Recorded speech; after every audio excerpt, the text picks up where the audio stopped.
वालेकुम गाइस, कैसे हैं आप सभी लोग? ठीक हैं। आज मैं बना रही हूँ खस्ता करारे नमक पारे, जिसके लिए चाहिए 1 कप मैदा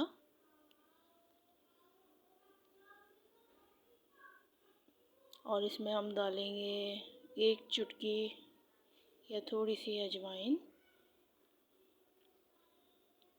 अजवाइन से इसका बहुत अच्छा टेस्ट आता है। इसके बाद हम डालेंगे इसमें 1 स्पून नमक। नमक आप अपने हिसाब से डाल सकते हैं, जितना आपको पसंद हो, हस्बे ज़ायक़ा है नमक। मैंने 1 स्पून नमक डाला है इसमें। नमक डालने के बाद इसमें हम डालेंगे 2 स्पून घी। घी से खस्तापन आता है। 2 स्पून इसमें हमने घी डाला है।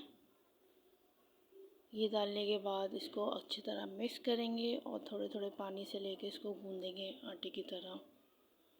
जब ये अच्छी तरह मिक्स हो जाएगा तो इसको गूँधने के बाद 10 मिनट के लिए रख देंगे। अब इसका पेड़ा बना लिया है, इसको बेल लिया है हमने। अब इसकी कटिंग करेंगे। ये देखें, कटिंग की है। कटिंग करने के बाद अब ऑयल गर्म हो चुका है। अब इसमें नमक पारे डालेंगे। ये फ्राई हो रहे हैं।